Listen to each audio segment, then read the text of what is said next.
Shakespeare's classic play, set in medieval Scotland and partly based on a true historical account, charts the bloody rise to power and the tragic downfall of the warrior Macbeth. And it's timeless, because it depicts how man's conscious decision to descend into evil and tyranny in the name of personal ambition can lead to massive disorder. Right. It begins in the Scottish countryside with three evil witches who plan on meeting Macbeth. Over to the fog and fill the air. They were also known as the Weir Sisters. For obvious reasons. Meanwhile, there is a rebellion in Scotland and a wounded soldier tells King Duncan and the Thanes of Scotland about the great hero of the battle. But so too weak for brave Macbeth, well he deserves that name. Disdaining fortune with brandished steel, which smoked with bloody execution. Like Balor's manor, carved out his passage, till he faced the sleep, which ne'er shook hands, nor bade farewell to him, till he unseamed him from the nave to the tops, and fixed his head upon our battlements. Then the witches meet Macbeth and his loyal friend Banquo with some strange greetings. All hail Macbeth, hail to thee, Thane of Glamis. All hail Macbeth, hail to thee, Thane of Cawdor. All hail Macbeth, thou shalt be king hereafter. Since Macbeth is King Duncan's cousin, King Hereafter doesn't seem out of reach. And when Macbeth's wife reads the account of the witch's predictions, she becomes as ambitious as, well, a man. Come, you spirits that utter mortal thoughts, and sex me here, and fill me from the crown to the treetop full of direst cruelty.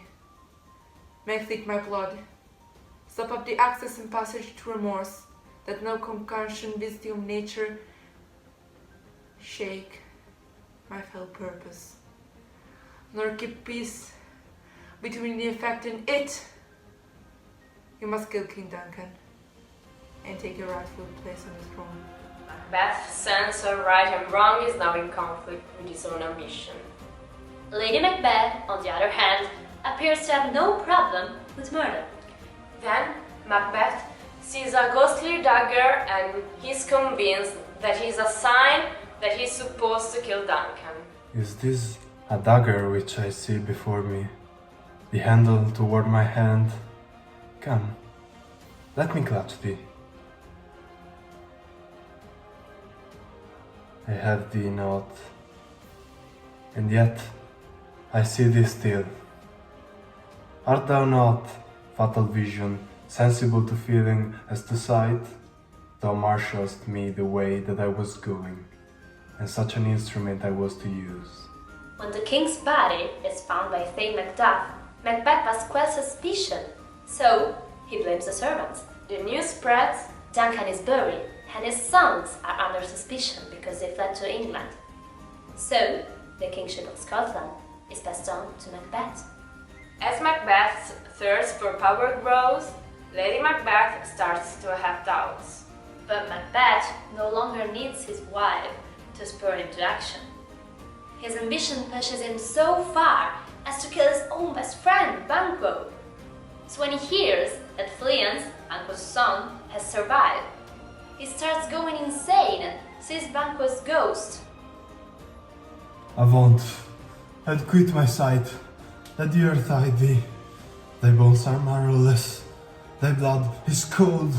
Thou hast no speculation in those eyes, which thou dost glare with. The Thanes discuss how Macduff fled to England to join forces with Malcolm for an overthrow. So Macbeth returns to the witches and demands to be shown visions of his future. They're not pretty.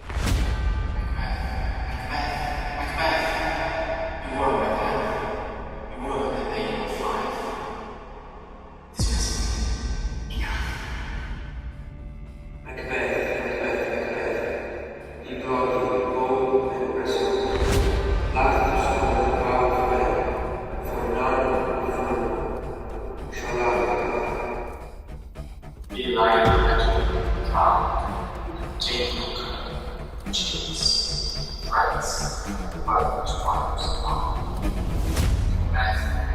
never vanquish me until the life is shall come against.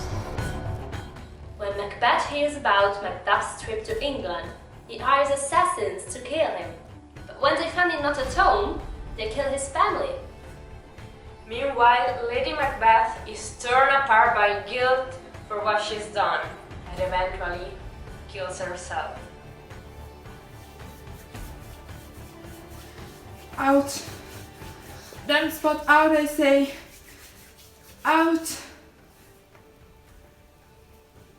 Yet, who would have thought the old man to have so much blood in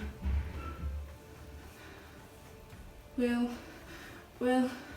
Will his hands never be clean? Will they? What's done cannot be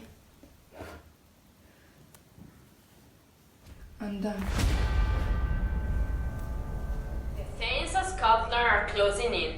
Macduff's soldiers camouflage themselves with tree branches, which gives the impression that the forest is moving forward. Macbeth realizes that the witch's predictions are coming true and gets killed by Macduff, who was burned by a Caesarean section.